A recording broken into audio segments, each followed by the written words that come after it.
Right. Before this episode, I just want to apologize for the lack of podcasts that I've been coming out with. I originally recorded the episode that you're about to hear last weekend on the 3rd of July, and I found out during the early hours of the 4th of July, which was my granddad's 89th birthday, that he had passed away. The episode itself, it's great, but it just needed a little bit of editing due to technical difficulties, nothing major. And I hadn't really had the time to get round to it with everything that was going on until now. So, I mean, I'd say I'd like to dedicate this episode to my granddad, but the truth is that the entire podcast is dedicated to him. Me and him would have conversations about football and about life in general for hours and hours and hours, particularly when I was younger, hence me choosing the career path that I'm on, my inclination towards podcasts and wanting to talk about football and sports for a living. So I won't keep you from the episode much longer. I just want to take the opportunity to say, rest easy, Grandad. Thank you for being the best role model that I could have ever wished for.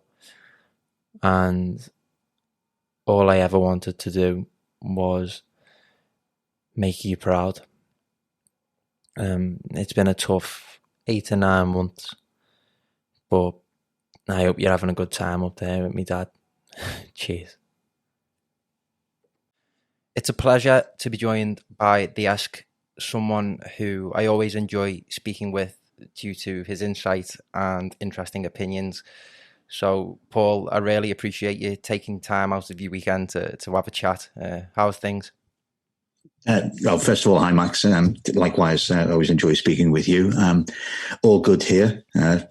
Everton are the gift that keeps giving to people that do podcasts. So there's always something to talk about. So, even when we're not playing football. So all good. Yeah, of course. And I mean, we've had a quick run through the itinerary, and first to wade through the issues regarding the managerial position at Everton Football Club before getting into lighter issues. But this is the first podcast that I'm recording since the announcement that Rafael Benitez has been appointed Everton manager on what the club has stated to be a 3-year contract. I also read from Tony Evans in The Independent that it was a 2-year contract with the option of a further year at a staggering 15 million a year, which I'm not quite sure how legitimate that is, and I do hope that's not true. But there are many different angles to this, and we'll try and touch on them. But to me, overall, this sort of feels like a bad dream that I can't quite wake up from. And I do have interest, I must say, in evaluating this from both sides as ever, trying to be level-headed. But Paul, just to get your initial thoughts on the appointment. I think it says so much about where we are as a club in so many different ways in terms of the process that we went through to get the manager and the fact that we eventually get to Benitez, whoever makes the decisions, and we can talk about who makes the decisions, I suppose, thinks that Benitez is the answer to our problems. I get the idea, and there's obviously a lot of work going on at the moment from the club in terms of making Benitez appear to be more acceptable. And, there's a lot of Evertonians, quite rightly, trying to present a positive case for Benitez to be our manager.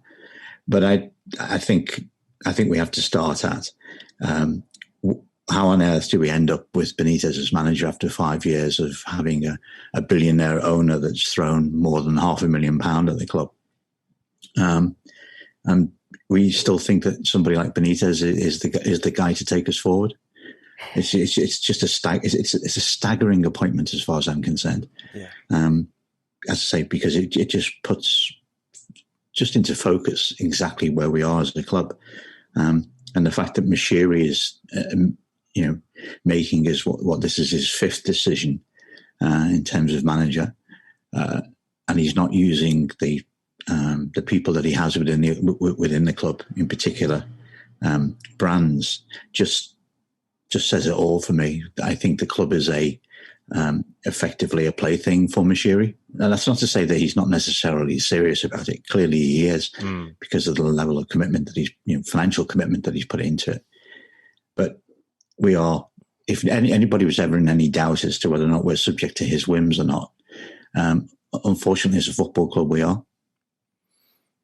Yeah, and I'll pose this question to you because I've asked this of the last couple of podcast guests that I've had in regarding similar subjects. But as you rightly say, you can't fault the man for his investment in the football club. And I remember during my childhood under David Moyes that it was constantly, I wish we just had money. I wish we just had investment. Now that seems to be the case. 5 years on, we find ourselves in this situation. So the question I want to throw at you, which I'm sure you've analysed over and over again over the duration of the 5 years, but have we made any sort of progress as a football club in those 5 years?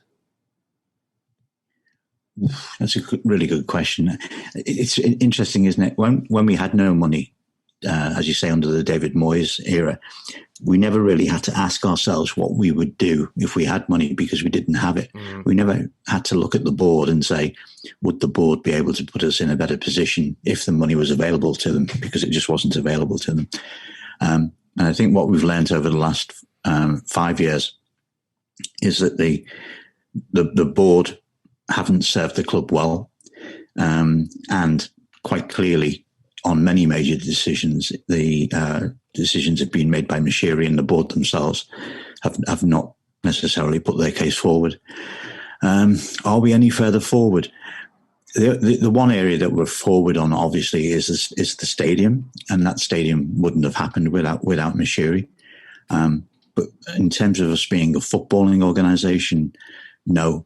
Because I think what we found is that other clubs have developed and other clubs have advanced in the last 5 years at our expense. So, when Mashiri came to us in 2016, we were definitely still the best of the rest. Yeah.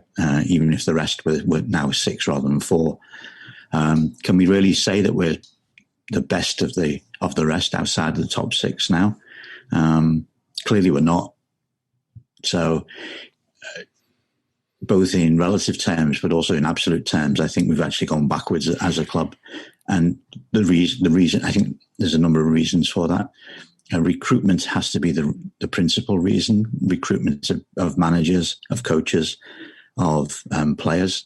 But then it's also, leadership and governance from within the organisation itself, and standards. Yeah, objectives, all of the words that sort of tumble out of a sort of like a business course. Everton are, would be great case studies in terms of all the things that are really important in organisations in order to succeed, and the areas where we haven't done them. So I think it's been a very disastrous is probably too strong a word, but it's not far off disastrous, because we've had the opportunity, we've had the money to spend.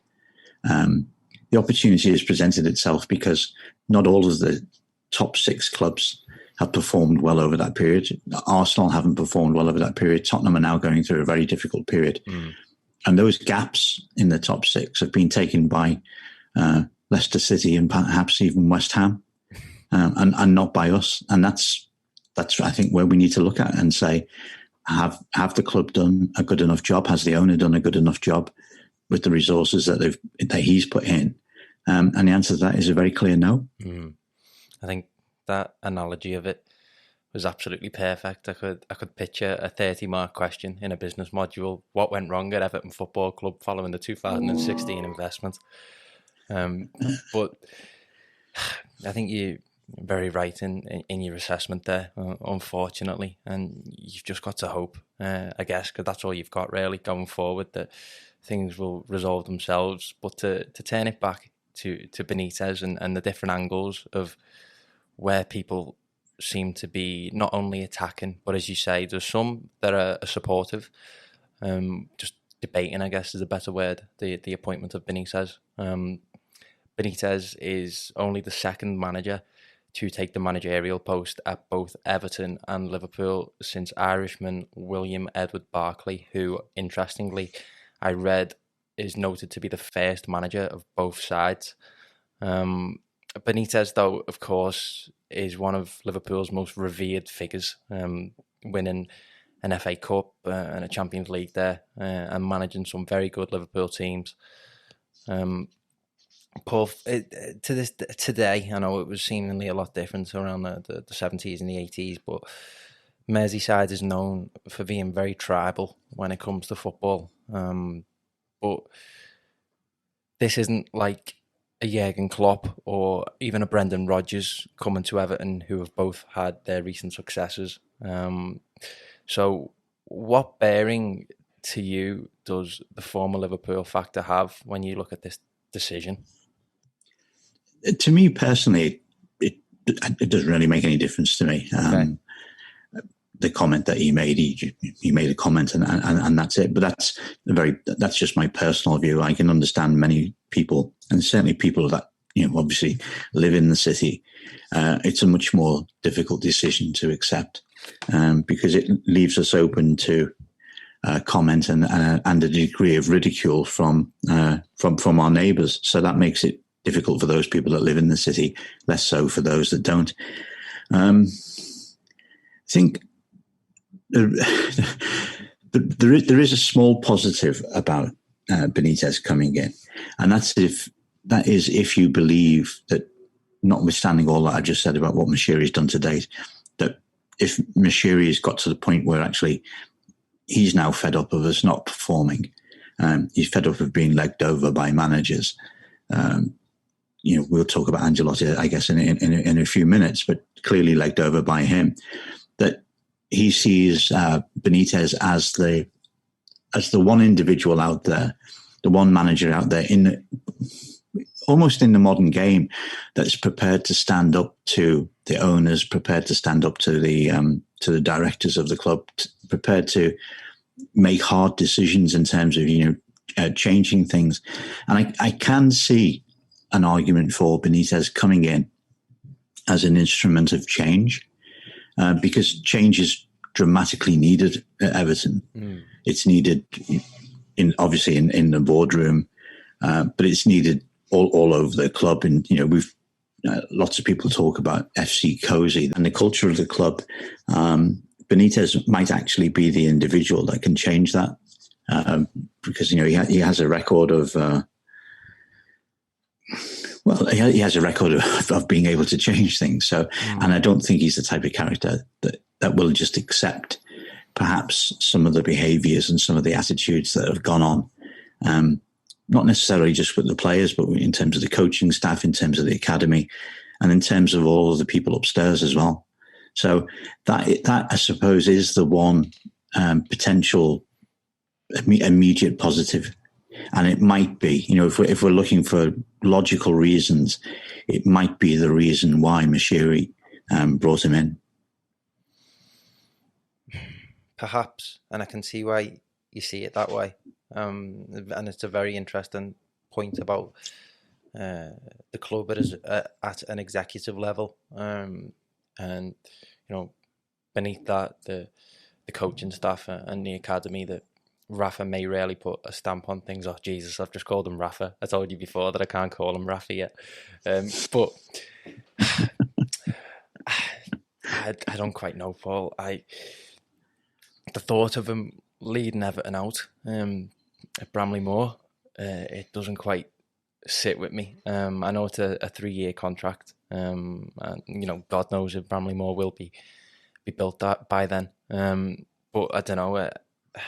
Again, it might just be the tribal thing that I'm still trying to get over. But as I said, I'm looking to assess this in fairness, and I think that you do have to highlight, football reasoning aside. He's demonstrated that he's a wonderful humanitarian through his charity work within the region, with donating money to the Hillsborough Family Support Group and the Rhys Jones Memorial Fund, just to name a few, which of course is fantastic, and he does deserve all the respect in the world for that. However, and perhaps the most important factor for me is Benitez's recent career in comparison to his earlier successes at the likes of Valencia and Liverpool. I was having a quick read through just his career overview before doing the podcast, and following, he had a short-lived stint at Real Madrid, but nonetheless, it is impressive to be, considered a candidate for that job, never let alone get it. More sort of short-lived but trophy lifting seasons at Inter. I remember the stint at Chelsea where he won the Europa League, and Napoli. But where it starts to get worrying for me is, of course, he goes and joins Newcastle. Can't save them from relegation. Wins the championship the following season and comes back up. And I remember very well. I think it was under Marco Silva when his Newcastle side come to Goodison. I think it was when they got the 2 goals in injury time. And okay, a result's a result, but it was one of the most defensive and uninspiring performances that I've seen from an away side coming to Goodison. And of course, he went to China, managing Dalian Professional Football Club, which, as many know, there's been huge financial developments in the region in regards to football. I recently listened to Simon Jordan's take on Benitez, which I thought was very well, articulated and enunciated in how he got his points across. So I'll pose it to you, Paul. Do you think Rafael Benitez is an elite manager? No, not currently. Not given his track record in the last sort of 5, 6 years, isn't it now? Obviously, there was a time when he was. I mean, he won the FIFA World Coach of the Year, I think, didn't he, in 2004, 2005, something like that. And his track record then was exceptional. But I think the game has moved on, and I don't think he has moved on as much as the game has. I read that he's dedicated, and I get that he'll work 24 hours, 24/7, but he doesn't. He's stuck in a style of play that I think the game has moved past that. So, to an extent, we saw a bit of that with Carlo, didn't we? In the second half of the season, yeah. It worked okay when away from home, but it wasn't it was more than okay away from home. It worked well away from home, but it wasn't attractive to watch. And it's a very difficult way to play when you're playing at home. And does it fit the squad that we've got? Does it fit the people that are maybe coming in? I don't know. And I think that's the big unknown, whether or not he either can or is prepared to adapt his style of football to the more modern game. And whether or not, if he doesn't, first of all, whether or not the type of football that he showed at Newcastle in particular, whether or not, that will be good enough to get us in European qualification positions. And secondly, whether or not that will be acceptable to the 40,000 Evertonians that go to Goodison every week. Because the other point, and I know the board considered this because they got lots of representations, including, from me, that there's going to be very little room for forgiveness because of the association with Liverpool Football Club. And if results don't go necessarily the right way early on, or if the style of football is not particularly attractive or exciting, the rumbles in the crowd are going to start earlier than they would do with any other manager. Yeah. And is that something that either Everton really want or can actually cope with at this moment in time? I move from one side of the argument to the other in terms of is he the candidate that represents some form of stability? I think he probably does if it goes okay. I know this sounds fairly obvious. If it goes okay, i.e., we play a style of football that's reasonably attractive and it produces results on the pitch, then he probably does represent stability in terms of the squad that he's got and in terms of the way that we played under Carlo. The big concern, of course, is if it doesn't do that, then we're really back to square one again. Mm. And, God forbid, but if we have a poor start to the season, will we be in a position, say, end of November, beginning of December, where Mashiri looks down, let's say we're, 14th or 15th in the league. Let's hope that we're not, but let's say that we're in the sort of the lower half of the middle of the league. Does Mashiri start to worry about is relegation an issue? And then does he sort of pull the trigger again? Does he do effectively what he did with Silva in terms of, panicking? Obviously, Silva wasn't the right appointment, and Silva, I think, had he stayed, we would have been in significant difficulty. But, the point I'm making, he will be seen as stability if we're okay. But if we're not okay, then the route to the door is going to be pretty quick, I would imagine. Yeah, and that's a good point, because I was just thinking about that from a different perspective. There is that obviously, and you've rightly said, that Everton Football Club are a club in dire need of stability, and obviously the Mashiri in particular's track record since he took charge of, I think 4 managers, none of them have lasted longer than 2 years. But in this case, if Rafa doesn't achieve adequate results, even if we do fire him, which is something that we shouldn't really, given how we know that it just doesn't work out, the complete, it's just the merry-go-round of firing managers. But if that trigger was pulled, I don't think there'd be much uproar about it. No, exactly. And you also have the situation where, it's understood that certain board members aren't very happy about the appointment. So clearly it would give them an opportunity to express their opinions again. So it's a very high risk strategy, I think. Partly born out of there actually not being a large number of obvious candidates. Yeah. But also born out of Mashiri and the advisors that Mashiri uses. And the problem I have with using external advisors, and I'll throw Usmanov into this as well, is that external advisors are not accountable to the club and not accountable to the fans in any way. And that concerns me greatly. And I think it's actually very disrespectful to the club, and particularly disrespectful to the fans. We've had periods in our history before where we've had external businessmen interfering in the affairs of the club. Now, people will say on this occasion, because of Usmanov and because of USM and his financial support through USM, that he warrants, or at least his thoughts warrant some attention. Well, I don't go along with that at all. I think if you're going to be involved in the management of the club, if you're going to be involved in the management of any organization, you have to have your name on the door, and you have to be accountable, and you have to be available for criticism, and you have to listen to whatever criticisms come your way. I don't like the idea that somebody can have influence on the club, but actually be nowhere near the club when accountability is called into place. Yeah, that's a fair statement, I feel.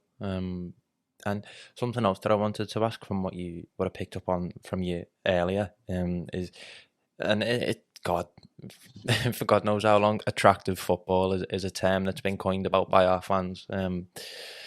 Just wanting to see attractive football, as they feel like it's an integral part of the DNA of the club, if you will.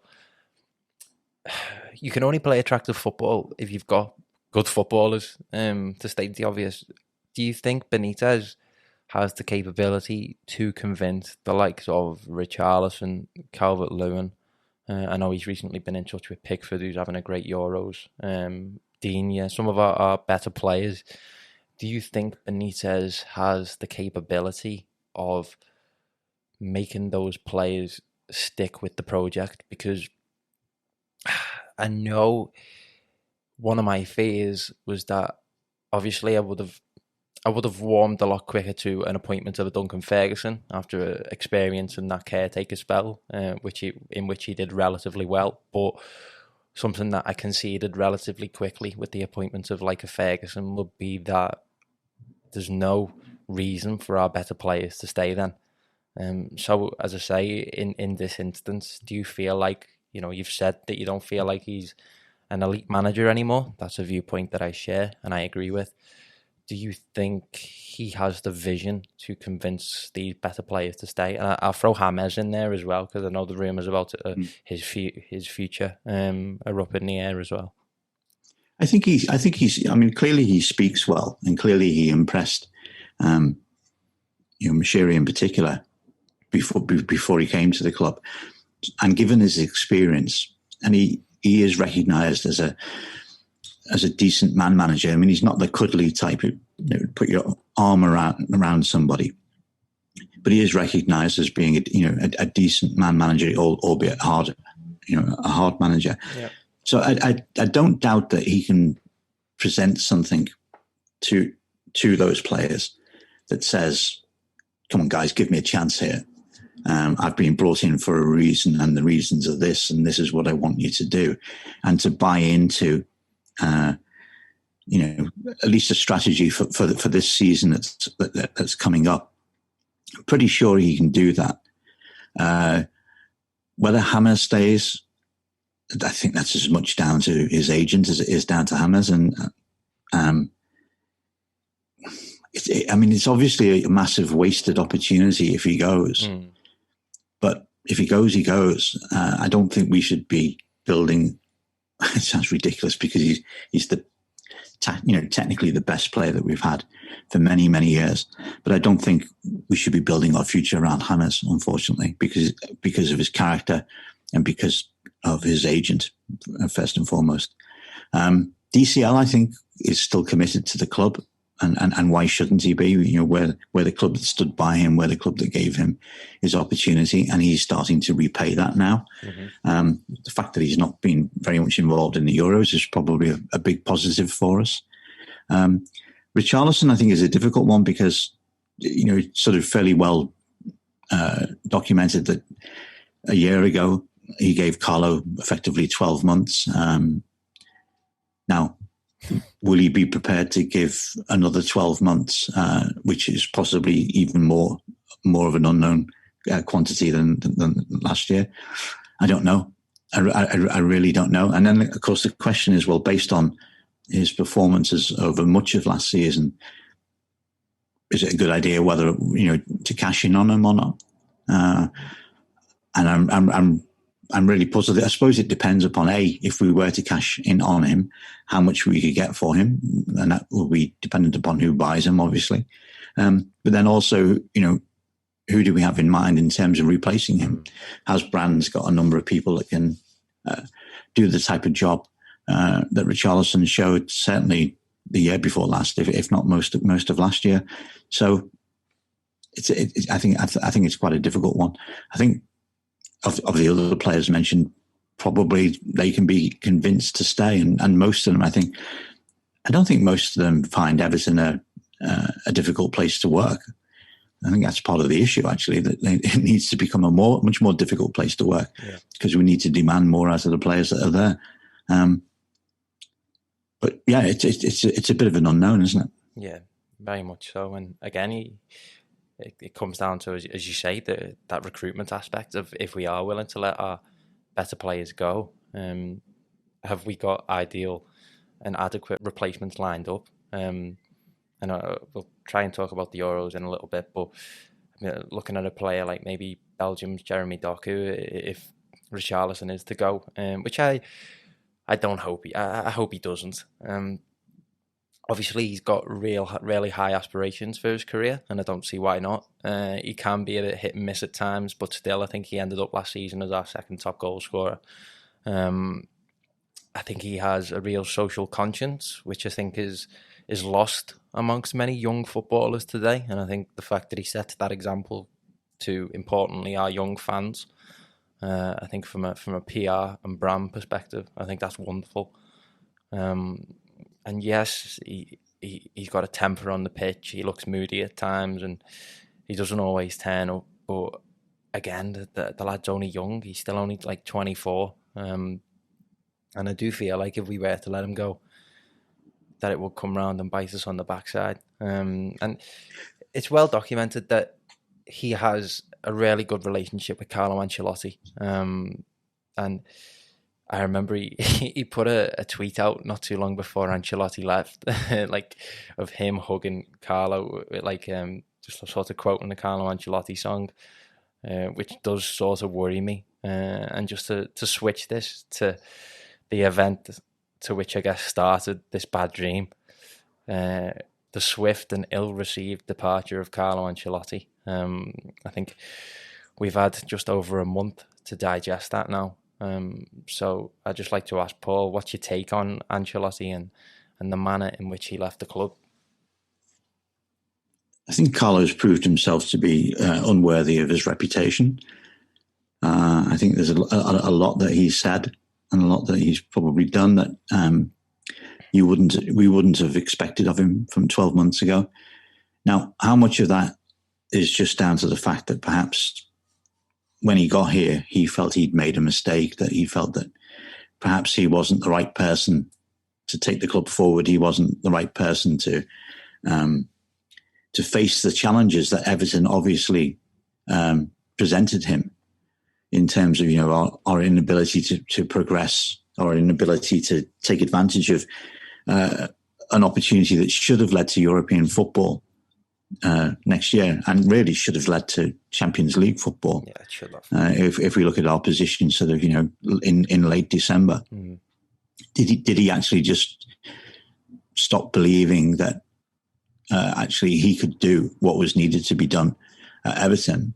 That's, if you want to look at him kindly, that's I think the thought process that you'd go through. If you want to look at him less kindly than that, then clearly he's just a mercenary and he just moves from one place to another, and he does things that suit him rather than suit his employers. I think it's sad for everybody. We all bought into this enormous dream when he came. The fact that he's come to us, and nobody, myself included, really looked at it analytically and said, actually, what's he doing here? Why is he here? And is he actually the right person? Now, as the season went on, so sort of the last 6 months of his 18 months here, people started asking those questions. But perhaps we should have asked those questions earlier. And perhaps, again, going back to Mashiri should have asked those questions of himself and not just gone for another Hollywood manager, which was clearly what he did. So, again, it goes back to so many questions about the club, about decision-making, about is there a strategy, or do we just deal with a situation as a situation arises? And unfortunately, there's only one person that knows that, and that's Farhad Mashiri. Yeah. And a question that I guess I really should have asked earlier in relation to coaching staff. Obviously, the likes of Duncan Ferguson and Alan Kelly and Leighton Baines now, of course, were involved in the club while Carlo Ancelotti was there. And Benitez has made the decision to keep those guys on. I'm sure it was yourself I saw an interesting tweet from. And I guess, as a whole, it's an interesting discussion I had with Terry McAllister recently about the culture of the club.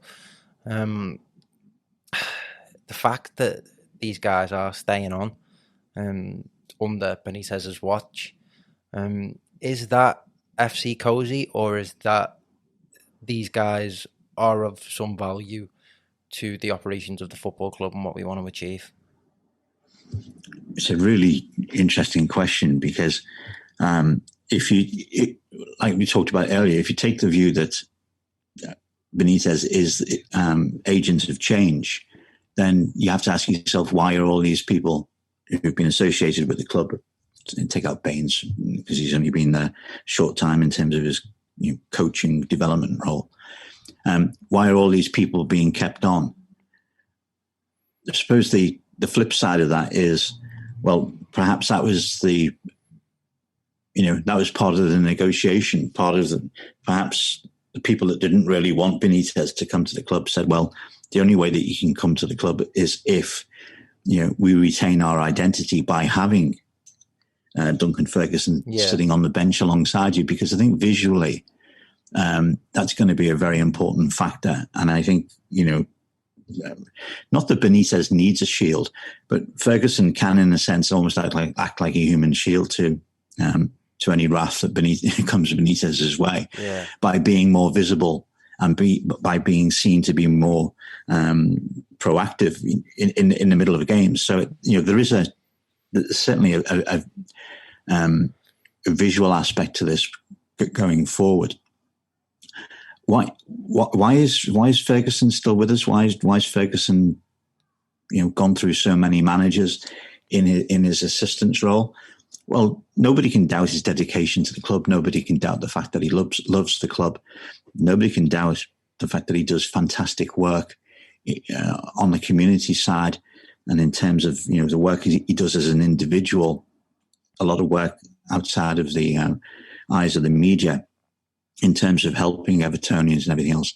Fantastic, way beyond the call of duty on all of those points.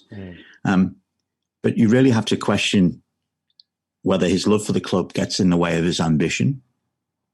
Is that a good or a bad thing? Yeah. Some people might say it's a good thing. Some people might say, no, actually, you need to go and prove yourself. You need to go and prove yourself at a club where you don't have this emotional bond, that you can actually, do the coaching role, do the management role that you need to do in order to become a future manager of Everton. Yeah. And I think the club should have bitten the bullet and said, this is an ideal opportunity to allow Duncan to go off and to do the things that he needs to do in order to improve his career chances at a later date with Everton. So again, there's no clarity here. There's an equal argument for him staying and an equal argument for him going, and you can present different cases for him having stayed. So part of this comes back, I think, to communication, and the club doesn't communicate sufficiently. And a lot of people say, well, it doesn't need to, it shouldn't do, because other businesses don't do that. But, football is so different from other businesses in the sense that it has this group of people that are called fans. Yeah. And Everton Football Club, just like, with fans of any other club, to Evertonians, Everton Football Club is, the most important thing in their lives, probably outside of their family, and actually for some, probably including the family. And it demands more information given than a normal business would give. And it demands actually a bit more respect of the people who actually, we don't own the club legally, but we own the identity of the club. And a lot of these questions would be much easier to answer, or could be answered by the club themselves, if they just communicated more. Yeah, I think that's a fair point. And interestingly, on the identity and understanding, again, the culture of the club, Everton have had a reputation of always have been a very, very proud club. And the historical, like, no matter how fed up of Everton Football Club I get, I can always go and read a book on their history and become inspired again. And we'll never not be one of the most, in my eyes, one of the greatest clubs in England, just in regards to our history. And some of the names that have walked through the door, I guess, from a managerial perspective, when you look, Howard Kendall, Harry Catterick, those are people that have understood the very fabric of the club and what it means to the fans. And I guess, sort of bringing that back to Carlo, I think when Carlo come in, I think everybody thought, right, yes, this is not at least the type of manager that we need, because also often in recent history, it's just been too easy to throw the manager under the bus due to their lack of experience or lack of understanding the club. You look at Ancelotti's track record, particularly within Italian football, I'd say, of understanding, look at Milan and what he achieved at Milan. And how beloved he is there. And of course, going to Madrid, winning La Decima, and again, receiving the admiration of the fans. It was the same this time round when he came. People admired him, and everything that he said into the media in regards to his communication led us to believe that he understood the fan base and what we expected of our football team. And albeit, yes, I know he stabbed us in the back quite painfully, and I think for a while it's going to be something that's hard to process until we actually see some success, like some tangible success. But I don't know. As I say, I can't see Benitez being alongside those names of the likes of your Cattericks and Colin Harvey's and Howard Kendall, Alan Ball. Like I just can't see him ever being regarded in that bracket. And we've seen our football club now go from, Marco Silva, Sam Allardyce, and I'm very cautious that Everton are starting to take the shape of a club that, as I've said before, just doesn't expect the best. Can I counter that, Max? Go on. With something. He also gives us the opportunity to dismiss the idea that we can only ever be successful with an Evertonian at the helm. So, a lot of people said, well, actually, if you look at when we've won something, we've only ever won something with a former player, which is true. So it does give the opportunity to create I hesitate to say a disconnect, because we should never disconnect from our past, and we should never disconnect from those people that used to play for us that can now do a job for us. Oh, but it's a different narrative, isn't it? But that's the point. Yeah. Doesn't that give us a broader narrative? Doesn't that give us a broader base from which we can be successful in the future? Because as you see, I see Benitez as, at the beginning of the conversation, you talked about you didn't want to see Benitez lead us out at Bramley Moor. I think Benitez, there's not a chance of Benitez being our manager in 3 years' time. He'll either fail and obviously go sooner than that, or I think he will do a sort of stability type job over 2 years, maybe get us into European football next season or the season after, and put us in a better position to recruit somebody who is like more appropriate at that time. So I don't ever see him being a long-term solution. But if he is successful, he will sort of have broken that idea that we can only ever be successful if we have a former Evertonian or we have an Evertonian managing us. Because whilst it's wonderful, it's also very limiting. Yeah. Because actually the people are now at the age where they should be managers of a club like Everton that used to play for Everton, never experienced success as players. All the managers who achieve success as managers achieve success as players. Mm. If you think about it, Kendall in particular, and obviously Joe Royle as well. They were around when Everton was successful in the 60s and early 70s, and then became successful as managers thereafter. The generation of people, say, who were in the 40s to 50s, which would be sort of the core football management age, those players who played for Everton never experienced success at Everton, or very few of them will have done. You know, you take out an isolated FA Cup in 1995. You know, the generation of the 80s, they're all now too old to manage a football club or to come into management. You know, like the Peter Reeds of this, or people like Peter Reed, rather. Yeah. You know, their generation is gone in terms of their ability to manage. And I know Benitez is 61, but you know the point I'm making. Yeah, I do. You've pretty much best case scenario that in the long term, if Benitez does, and I guess that's another question. What would we quantify as success under Rafael Benitez? Like,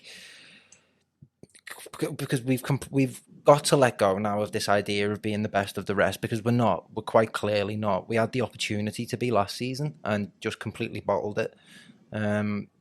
So before moving on to Bramley Moore, because I do want to talk about the news that came out around Bramley Moore, quite conveniently, I must add. But what do you think would quantify as success with Rafael Benitez as Everton manager? European qualification and or a domestic trophy, which is obviously going to be FA Cup or League Cup. Yeah, is that Champions League football? Is that just has it got to a point now where it's just any degree of European qualification because it's been so many years now? I think, you know, Carlo having gone and us having not qualified for the Europa League next season. It has to just been. It's now European football as against Champions League football. I think had we qualified for the Europa League and had Carlo stayed, we would have, you know, quite clearly we would have been pushing ourselves for Champions League football the following season. Yeah. I think it's a stretch to imagine that we will do so this coming season. But hey, you know, we might have a fantastic summer transfer window, and it may all fall into place. That's to be decided, isn't it? Yeah, here's to hoping. And another event regarding the future of Everton Football Club and moving forward in a positive note. We recently announced that we will take possession of the Bramley Moor dock site on Monday, the 26th of July, with the contractors beginning the first phase of the project. This is something that I know, particularly from a financial perspective, that you've got interesting takes on. So with that news, which, you know, not long followed the announcement of the manager, what do you think people should be mindful of when thinking about the progress of the new stadium? Gosh. The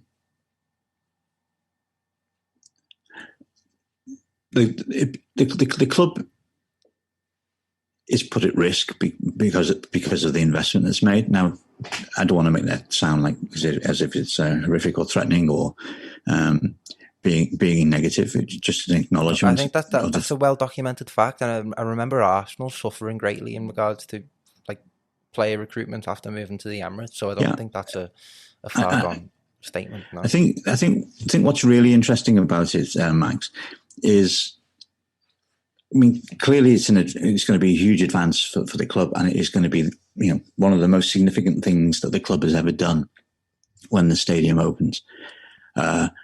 I think the club have been somewhat obviously unfortunate in terms of COVID coming along at a time when the plans would probably be more advanced now than they are if COVID hadn't happened. So, and that's outside of their control. Obviously, the inability to create success and stability on the pitch continues to be an issue, although, you know, relegation shouldn't really be an issue. But the fact that we have yet to consistently qualify for Europe and enjoy the financial benefits of that are an issue.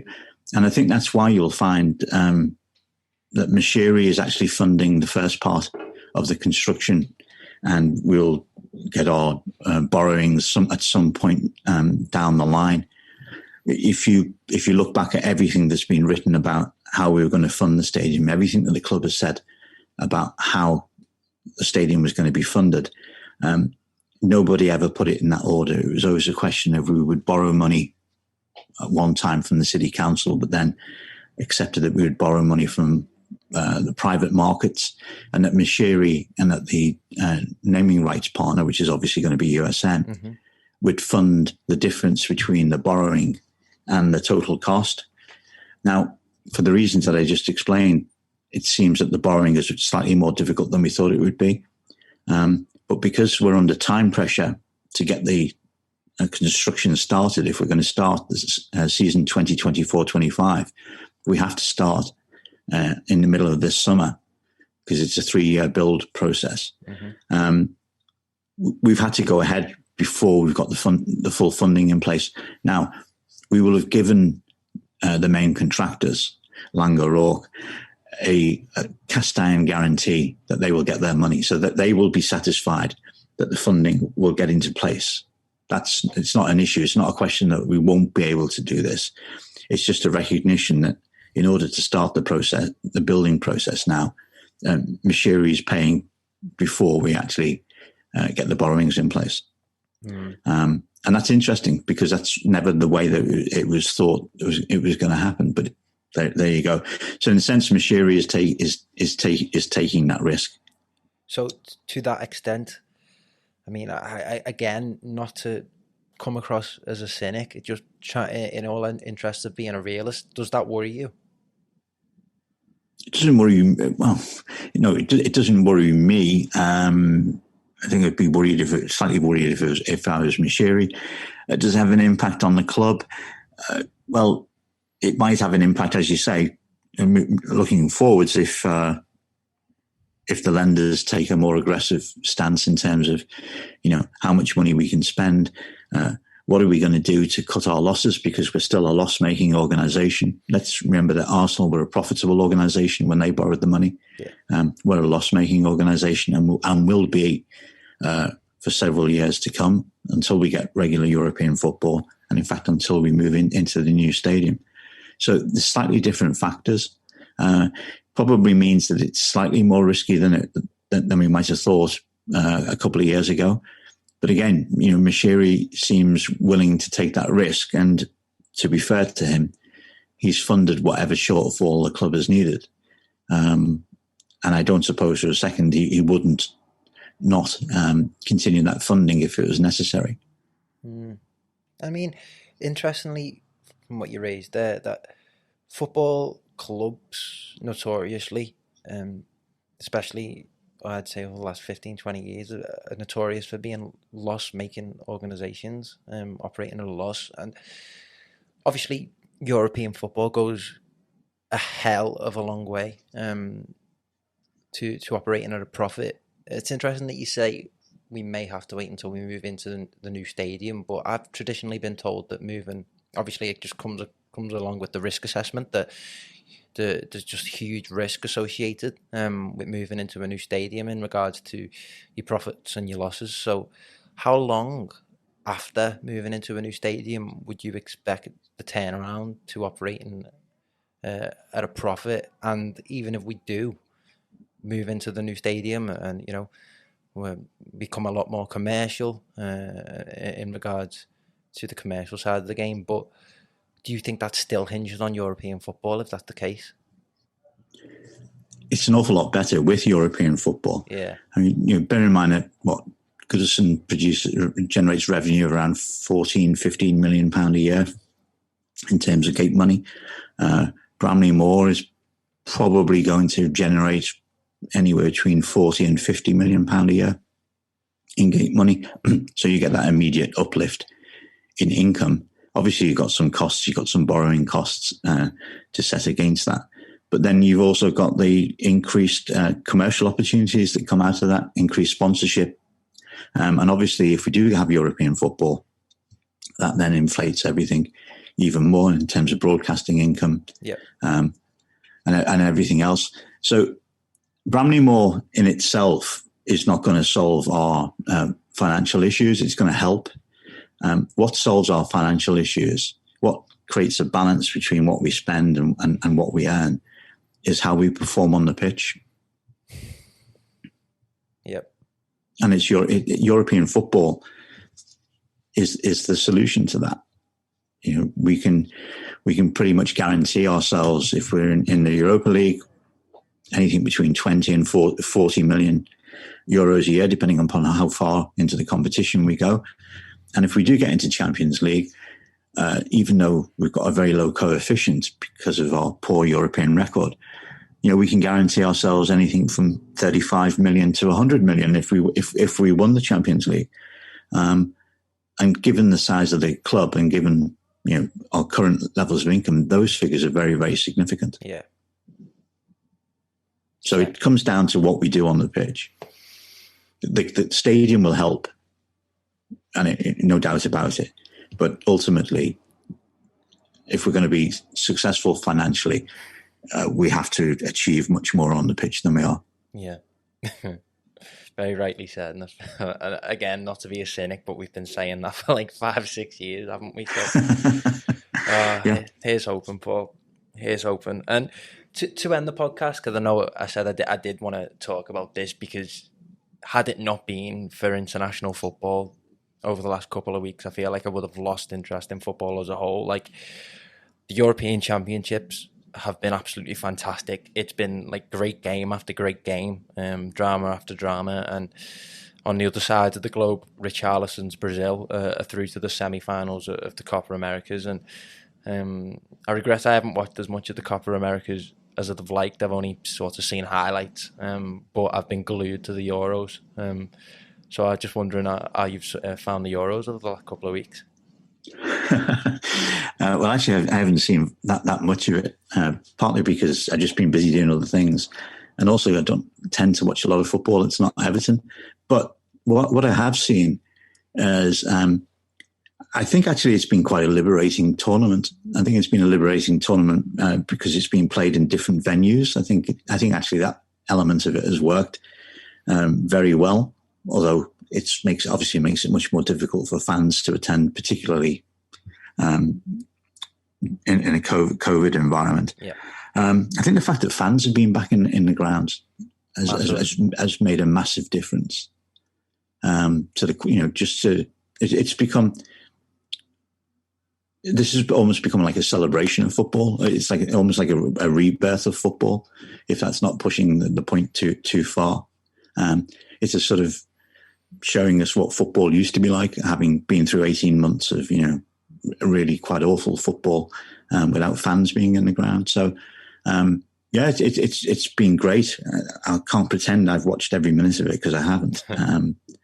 But it's great to see everybody's excitement and, some absolutely amazing, fantastic games along the way. Yeah, certainly. And I guess for a final question, Paul, it dawned on me that it might be a really interesting question to ask you this, with you saying that you only watch football that's really Everton. I always find the notion of supporting England, it's a really interesting subject to get into for people that are from Merseyside, because you've got a lot of people who are very anti-England, some like myself that just aren't really bothered, and then you get the occasional one that are all for it and sort of slate the anti-England brigade. But I was wondering, how do you feel about England's progress over the tournament? Okay. I thought you were going to ask me a different question then, and I just prepared an answer for it mentally. Go on, can I tell you the answer to the question I thought you were going to ask me? Go on. What did I feel about supporting England? Yeah. That's what I thought you were going to ask me. It's really funny. I spoke to a friend of mine who works for one of the national broadcasters and has watched England home and away for must be 30 years. I spoke to him a couple of days ago, and he's like going on about all these sort of different incidents, and he's talked for years about things that have happened when you're away supporting England. And I said to him, I'm about the same age as this person. I said, I have never ever been to an England game, home or away, and I never will, because I've got no interest in it. Yeah. And part of that is because I'm from Liverpool. Part of that is because I'm not really into all this nationalism. Yeah. And I think it brings out it's good to be proud of your country, but I think football brings it out in the wrong way. and not a way that I'm entirely comfortable with. And I have to say, the idea that you can stand alongside fellow supporters who boo another team's national anthem just disgusts me. Yeah. And that may be me being an old fart. I don't know. No, it's not. I was like that during the Germany game when I was watching that. It's just embarrassing. Yeah, it's really embarrassing. Yeah. They're not the values that I see in being English. And that's obviously a whole completely different subject, what are the values of being English. But certainly, it's just crass. I don't want any part of it. No. And frankly, I don't care whether England win or lose. If we lose, then our players get a bit more rest. So yeah, I'm with you on that for 100%. As always, mate, it's an absolute pleasure to talk with you. As I say, I really enjoy it, and I always feel like I've come away from our podcast learning something. So you didn't have to spend over an hour of your time speaking to me on a Saturday. So I really appreciate that. Thank you. No, it's a real pleasure. I always enjoy speaking to you, and you always ask me interesting questions. So good stuff. Aye, and as weird as it said, let's hope for the best with Benitez, eh? So yeah, we're hoping that Benitez does really well and that England lose 1-0 tonight. Cheers, Paul. Really appreciate it, mate. Thank you. All right, Max. Take care. No worries. Take care, mate.